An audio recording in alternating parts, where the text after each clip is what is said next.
ആണ്ടിൽ 2-3 വട്ടം വണ്ടികളൊക്കെ സർവീസിങ്ങിന് കയറ്റുന്നത് പോലെ മെത്രാന്മാരെല്ലാം ഒരു സർവീസിങ്ങിന് കയറിയിട്ടുണ്ട്. മുന്തിയ ഇനങ്ങളാണെങ്കിലും പലതിനും കാലപ്പഴക്കം വന്നിട്ടുള്ളതുകൊണ്ട് കാക്കനാട്ടെ സെൻട്രൽ വർക്ക്ഷോപ്പിൽ ഇത്തവണ പതിവിൽ കൂടുതൽ ദിവസം എടുത്തേക്കും എന്നാണ് അറിയുന്നത്. ആകെ മൊത്തം പരിശോധന, എസ്റ്റിമേറ്റ്, അഴിച്ചുപണികൾ എല്ലാം നടക്കണമല്ലോ. വട്ടമേശ, തീറ്റകൂടി, ഒരുക്കധ്യാനം, രഹസ്യ സമ്മേളനം, ഓണസദ്യ, ഇത്രയും കലാപരിപാടികൾ നടക്കണം. ഇന്നലെ തുടങ്ങി ചെക്കപ്പ് സമ്മേളനം. തണുത്തുറഞ്ഞ മഞ്ഞുകട്ട പോലെയും കടുപ്പമേറിയ കരിമ്പാറ പോലെയുമുള്ള സകല ഇനങ്ങളും ആ കൂട്ടത്തിലുണ്ട്. എങ്കിലും കടുപ്പം കുറഞ്ഞ കടപ്പാക്കല്ലുകളും തിളക്കമുള്ള മാർബിൾ പോലെയും ചിലരൊക്കെ അവിടെയുണ്ട്. അവരിലാണ് അല്പം പ്രതീക്ഷ. ജോസ് പൊരുന്നേടം, ജോസഫ് കല്ലറങ്ങാട്ട്, തോമസ് തറയിൽ, പ്രിൻസ് പാണങ്ങാടൻ, പോൾ ആലപ്പാട്ട്, സെബാസ്റ്റ്യൻ മാണിയപ്പുരയ്ക്കൽ, സെബാസ്റ്റ്യൻ പൊഴോലിപ്പറമ്പിൽ തുടങ്ങിയ മെത്രാന്മാരിലാണ് ജനം ഇപ്പോൾ കണ്ണുറപ്പിച്ചിരിക്കുന്നത്. അപകടത്തിൽപ്പെട്ട് അവയവങ്ങൾ ഒടിഞ്ഞു മടങ്ങി നുറുങ്ങി തൂങ്ങി പേരിനു മാത്രം ശ്വാസം അവശേഷിച്ച് കിടക്കുന്ന രോഗിയെപ്പോലെ ആയിരിക്കുന്ന സീറോ മലബാർ സഭയെ ഒരു മേജർ സർജറിക്ക് വിധേയമാക്കാൻ പോവുകയാണ് ഈ വിദഗ്ധ മെത്രാൻ ഡോക്ടർമാർ. രോഗിയെ രക്ഷപ്പെടുത്താൻ കല്ലറങ്ങാട്ട്, തറയിൽ, ആലപ്പാട്ട്, പൊരുന്നേടം തുടങ്ങിയ മുഖ്യ സർജന്മാർക്ക് സാധിക്കട്ടെ എന്നും അപകടകാരികളായ പാമ്പ്ലാനി, തട്ടിൽ തുടങ്ങിയ വ്യാജന്മാരെ അങ്ങോട്ട് അടുപ്പിക്കല്ലേ എന്നും പ്രാർത്ഥിച്ച് ഈ ദിനങ്ങളത്രയും നോമ്പ് നോറ്റും നൊവേന ചൊല്ലിയും ഇരിക്കാൻ സത്യവിശ്വാസികൾ തീരുമാനിച്ചിരിക്കുകയാണ്.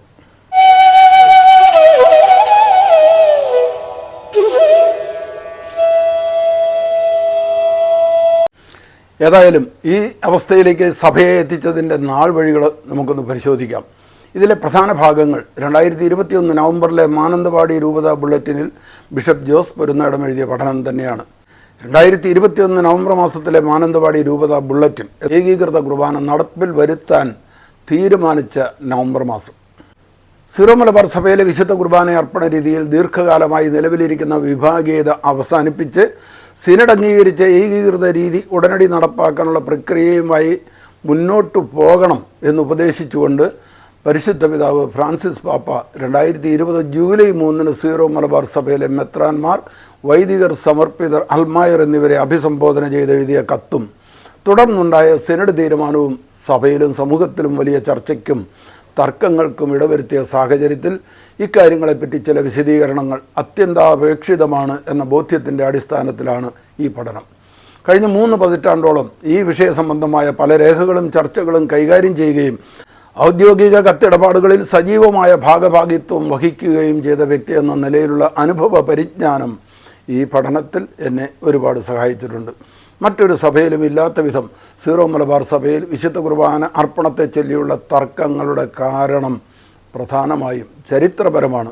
പാശ്ചാത്യ സഭയിൽ 1 നൂറ്റാണ്ടിലേറെ കാലം പരീക്ഷണ നിരീക്ഷണങ്ങൾ നടത്തി വരുത്തിയ മാറ്റങ്ങൾ നമ്മുടെ സഭയിൽ ഏതാനും വർഷങ്ങൾ കൊണ്ട് നടത്തിയപ്പോൾ ഉണ്ടായ ഒരു അനിവാര്യതയാണ് ഇത് എന്ന് പറയാം. ഒരു സമുദായത്തിൻ്റെ അല്ലെങ്കിൽ ഒരു സമൂഹത്തിൻ്റെ മുന്നോട്ടുള്ള ഗമനത്തിൽ അനധികൃതവും അനാശാസ്യവുമായ ഇടപെടലുകൾ അതാരിൽ നിന്നായാലും ഉണ്ടാകുമ്പോൾ എന്ത് സംഭവിക്കുമെന്നതിൻ്റെ നേർക്കാഴ്ച കൂടിയാണ് നമ്മുടെ സഭയിലെ ഈ പ്രതിഭാസം. എന്നാൽ ഈ സഭയിലെ അംഗങ്ങളായ നമ്മെ സംബന്ധിച്ചിടത്തോളം ഇനി ചെയ്യാനുള്ളത് വ്യക്തികളെയോ സാഹചര്യങ്ങളെയോ കുറ്റം വിധിക്കാതെ ഭാവിയിലേക്ക് നോക്കി അതിനെ യുക്തിഭദ്രമായി ധൈര്യപൂർവ്വം അഭിമുഖീകരിക്കുകയും രൂപപ്പെടുത്തുകയും ചെയ്യുക എന്നതാണ്. അതിനുള്ള തുടക്കമാണ് പരിശുദ്ധ പിതാവിൻ്റെ കത്തിലൂടെ വ്യക്തമാകുന്നത്. കത്തോലിക്ക കൂട്ടായ്മയിൽ പൗരസ്ത്യ സഭകൾ ഉൾപ്പെടെ എല്ലാ സ്വയാധികാര സഭകളുടെയും പരമോന്നത തലവൻ മാർപ്പാപ്പയാണെങ്കിലും പാത്രിയാർക്കീസ് അല്ലെങ്കിൽ മേജർ ആർച്ച് ബിഷപ്പ് എന്നിങ്ങനെ സ്ഥാനപ്പേരുള്ള ഒരു പൊതു തലവനും നിയമനിർമ്മാണത്തിനുൾപ്പെടെ അധികാരമുള്ള ഒരു മെത്രാൻ സിനഡും അവയിലുണ്ടായിരിക്കണം എന്നതാണ് പാരമ്പര്യവും സഭാ നിയമവും. 1599 ഉദയംപേരൂർ സൂനോദോസ് വരെ നമ്മുടെ സഭയും അങ്ങനെ തന്നെ ആയിരുന്നു. നമ്മുടെ തലവൻ കൽദായ സഭയുടെ പാത്രിയാർക്കീസ് ആയിരുന്നു എന്ന് മാത്രം. അദ്ദേഹത്തിൻ്റെ നേതൃത്വം നമ്മുടെ മേൽ അടിച്ചേൽപ്പിച്ചതല്ല, പ്രത്യുത നമ്മൾ സ്വമനസ സ്വീകരിച്ചതാണ് എന്ന് കരുതുന്നതാണ് ചരിത്രപരമായി യുക്തിഭദ്രം. എന്നാൽ ഉദയംപേരൂർ സൂനോദോസോടുകൂടി കാര്യങ്ങൾ മാറിമറിഞ്ഞു. കത്തോലിക്ക രാജ്യമായിരുന്ന പോർച്ചുഗലും പരിശുദ്ധ സിംഹാസനവും തമ്മിൽ 15-ാം നൂറ്റാണ്ടിൻ്റെ മധ്യത്തിൽ പാദ്രോവാദോ എന്ന പേരിൽ ഉണ്ടാക്കിയ ഒരു കരാർ അനുസരിച്ച് പോർട്ടുഗീസ് രാജാവിന് അദ്ദേഹം കോളനിവൽക്കരിക്കുന്ന എല്ലാ സ്ഥലങ്ങളിലും ആളുകളെ ക്രൈസ്തവ മതത്തിൽ ചേർക്കുന്നതിനും അവർക്കായി രൂപതകൾ സ്ഥാപിച്ച് മെത്രാന്മാരെ നിയമിക്കുന്നതിനും മറ്റുമുള്ള അധികാരം ലഭിച്ചു. അങ്ങനെയാണ് അവർ ഇന്ത്യയിലെത്തിയതും അധികാരം പിടിച്ചെടുത്ത് ഇവിടെ കോളനികൾ സ്ഥാപിച്ചതും അവരുടെ നേതൃത്വത്തിൽ ആളുകളെ ക്രൈസ്തവ മതത്തിൽ ചേർത്ത് അവർക്ക് വേണ്ടി രൂപതകൾ ഉണ്ടാക്കിയതും. അങ്ങനെ സ്ഥാപിക്കപ്പെട്ട ഇന്ത്യയിലെ ആദ്യത്തെ രൂപതയാണ് ഗോവ. ലത്തീൻ റീത്തുകാരായിരുന്ന പോർച്ചുഗീസുകാർ സ്ഥാപിച്ച രൂപത സ്വാഭാവികമായും ലത്തീൻ രൂപത ആയിരുന്നു. അതേസമയം ഇന്ത്യയിൽ ക്രിസ്തുവർഷത്തിൻ്റെ മധ്യം മുതൽ തന്നെ റോമാ മെത്രാനോടും റോമാ സഭയോടും കൂട്ടായ്മയിലുള്ള മാർത്തോമാ ക്രിസ്ത്യാനികൾ എന്ന പേരിൽ ക്രിസ്ത്യാനികൾ ഉണ്ടായിരുന്നു എന്നതും നമ്മൾ ഓർക്കേണ്ടതുണ്ട്. അവർക്ക് കൽദായ പാത്രിയാർക്കീസിൻ്റെ കീഴിൽ മെത്രാന്മാരും ഉണ്ടായിരുന്നു. മാർത്തോമാ ക്രിസ്ത്യാനികളുടെ മേൽ അദ്ദേഹത്തിൻ്റെ അധികാരം റോമാ മാർപ്പാപ്പ അംഗീകരിച്ചതുമായിരുന്നു. എന്നാൽ ഇവിടുത്തെ സഭാ ഭരണ സംവിധാനം ലത്തീൻ സഭയുടേതിൽ നിന്ന് വളരെ വ്യത്യസ്തമായിരുന്നു എന്നത് ശ്രദ്ധേയമാണ്. 1599 ഗോവ അതിരൂപതയുടെ മെത്രാപ്പോലിത്തായിരുന്ന ആർച്ച് ബിഷപ്പ് അലക്സിസ് മെനസിസ് മെത്രാപ്പോലിത്ത വിളിച്ചു ചേർത്ത ഉദയംപേരൂർ സൂനോദോസിനെ തുടർന്ന് ഭാരതത്തിലെ മാർത്തോമാ ക്രിസ്ത്യാനികളുടെ പൊതുതലവനായിരുന്ന പൗരസ്ത്യ സുറിയാനി സഭയുടെ പാത്രിയാർക്കീസിൻ്റെ അധികാരം അവസാനിപ്പിച്ച് പരിശുദ്ധ സിംഹാസനവും പോർച്ചുഗീസ് രാജാവും തമ്മിലുണ്ടാക്കിയ പാദ്രുവാദോ കരാറിൻ പ്രകാരം അന്ന് ഭാരതത്തിൽ അധികാരം സ്ഥാപിച്ചിരുന്ന ലത്തീൻ സഭയിലെ മെത്രാന്മാർക്ക് ഇവിടെയുണ്ടായിരുന്ന മാർത്തോമാ ക്രിസ്ത്യാനികളുടെ മേൽ അധികാരം കൊടുത്തു. 1300ഓളം വർഷത്തെ അധികാരം അവസാനിപ്പിച്ചു. നമ്മുടെ സഭയിലെ ആരാധനക്രമവും ഭരണക്രമവും പാശ്ചാത്യ സഭയിലേതുപോലെ ആകുകയും ചെയ്തു. അതോടെ പൊതുകാര്യങ്ങൾ തീരുമാനിച്ചിരുന്ന പാത്രിയാർക്കീസിനും അദ്ദേഹം അയച്ചിരുന്ന മെത്രാൻ സിനഡിനും ഇവിടെ ഒന്നും ചെയ്യാൻ പറ്റാതായി. രാഷ്ട്രീയ അധികാരം കൈയാളിയിരുന്ന പോർച്ചുഗീസുകാർ തന്നെ സഭാകാര്യങ്ങളും നിയന്ത്രിക്കുന്നതായിരുന്നു പാദ്രവാദോ കരാറിൻ്റെ അന്തസത്ത. കാലക്രമത്തിൽ പോർച്ചുഗീസ്, ഡച്ച്, ഇംഗ്ലീഷ് കൊളോണിയൽ ശക്തികളുടെ അധികാര സ്ഥാപനത്തിന് വേണ്ടിയുള്ള യുദ്ധങ്ങളും കിടമത്സരങ്ങളും അതിൽ പരിശുദ്ധ സിംഹാസനവും വിവിധ സന്യാസ സമൂഹങ്ങളും കൽദായ പാത്രിയാർക്കീസും നടത്തിയ ഇടപെടലുകളുമെല്ലാം ഈ പ്രക്രിയയുടെ ഭാഗമായി തീർന്നു. അതിൻ്റെ എല്ലാം പരിണത ഫലമാണ് ഇന്നത്തെ ഈ വിഭാഗീയത. വെറും കുറച്ചു കാലം കൊണ്ട് മാത്രമുണ്ടായതല്ല ഈ തർക്കങ്ങളും ഭിന്നതകളും എന്ന് അർത്ഥം. ലത്തീൻ സഭയിൽ നിന്ന് വന്ന മെത്രാന്മാർ സ്വാഭാവികമായും അവരുടെ ആരാധനക്രമവും ഭരണക്രമവും ഇവിടെ നടപ്പാക്കി. അതിനവരെ കുറ്റം പറഞ്ഞിട്ട് കാര്യമില്ല.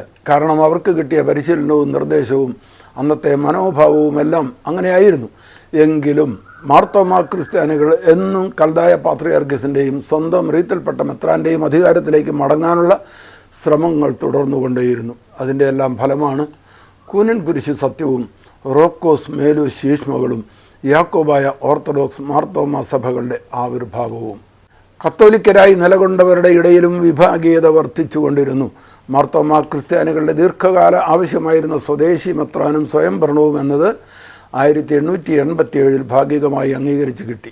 സ്വദേശി മെത്രാന്മാരുടെ നിയമനത്തോടെ 1896 അത് കുറച്ചുകൂടി പരിപുഷ്ടമായി. അപ്പോഴും പൊതുതലവൻ എന്ന ആശയം യാഥാർത്ഥ്യമായില്ല. പിന്നീട് പുതിയ രൂപതകൾ സ്ഥാപിക്കപ്പെട്ടപ്പോൾ പല ആശയഗതികളിൽപ്പെട്ട വൈദികർ മെത്രാന്മാരായി. അങ്ങനെ അവരുടെ രൂപതകളും വിഭിന്ന ആശയങ്ങൾ നടപ്പാക്കാൻ തുടങ്ങി. അവരെ നിയന്ത്രിക്കാൻ പൊതുതലവനോ സിനഡോ ഇല്ലാതിരുന്നതിനാൽ ഓരോരുത്തരും അവരവരുടെ ഇഷ്ടമനുസരിച്ച് മുന്നോട്ട് പോയി. മിഷൻ രൂപതകളും പ്രവാസി രൂപതകളും സ്ഥാപിക്കപ്പെട്ടതോടെ അഭിപ്രായ വ്യത്യാസങ്ങൾ അവയിലേക്കും വ്യാപിച്ചു. കേരളത്തിലെ എല്ലാ രൂപതകളിലും നിന്നുള്ളവർ അവിടങ്ങളിൽ ഉണ്ടായിരുന്നു. തങ്ങളുടെ മാതൃരൂപതകളിൽ ഉള്ളതുപോലെ തന്നെ അവിടെയും വേണമെന്ന് കുറേ പേരെങ്കിലും ശഠിച്ചു. സ്വന്തമായി വൈദികർ ഇല്ലാതിരുന്ന ആ രൂപതകളിൽ ശുശ്രൂഷ ചെയ്യാനെത്തിയ വൈദികർ അവരവരുടെ മാതൃരൂപതകളിലെ പതിവുകൾ അവിടെയും നടപ്പാക്കാൻ തുടങ്ങി. ഏകീകൃത രൂപത്തിൻ്റെ അഭാവത്തിൽ ആ സ്ഥിതി ഇന്നും അങ്ങനെ തന്നെ തുടരുന്നു. സ്വന്തമായി രൂപതയും മെത്രാനും ഒന്നുമില്ലാത്ത ഗൾഫ് രാജ്യങ്ങളിലുള്ള സീറോ മലബാർ കത്തോലിക്കരുടെ ഇടയിൽ സ്ഥിതി ഇതിലും രൂക്ഷമാണ്.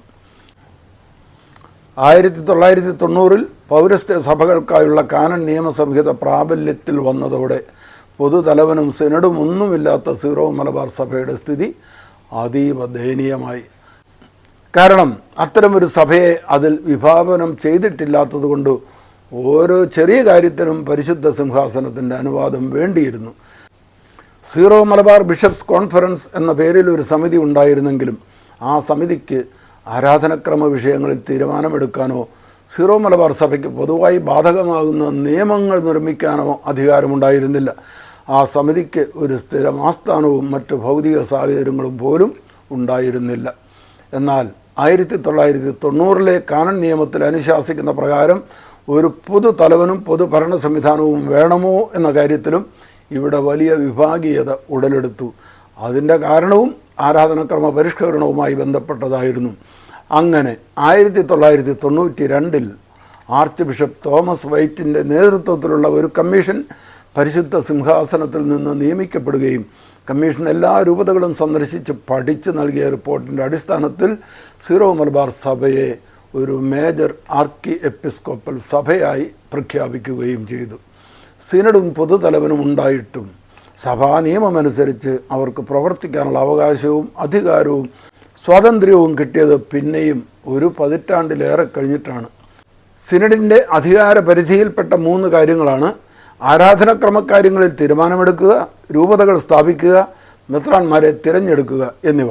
അവ 3 അവയുമായി ബന്ധപ്പെട്ട മറ്റു കാര്യങ്ങളും റോമാ മാർപ്പാപ്പ പരിശുദ്ധ സിംഹാസനത്തിന് റിസർവ് ചെയ്യുകയാണ് ഉണ്ടായത്.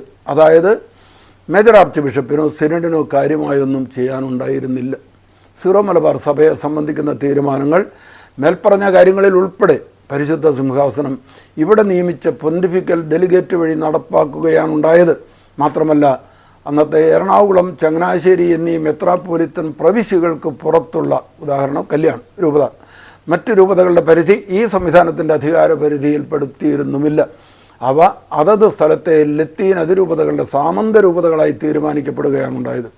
അതിലൂടെ സിനഡിൻ്റെ തീരുമാനങ്ങൾ ആ രൂപതകളിൽ നടപ്പാക്കുന്നത് ഏറെ ക്ലേശകരമായി തീർന്നു.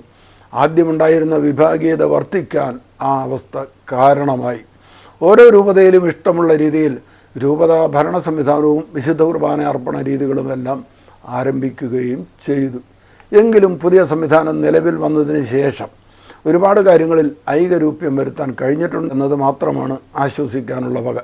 പൂർണ്ണമായ രീതിയിൽ അത് സാധിക്കണമെങ്കിൽ ഇനിയും പതിറ്റാണ്ടുകൾ എടുത്തേക്കാം.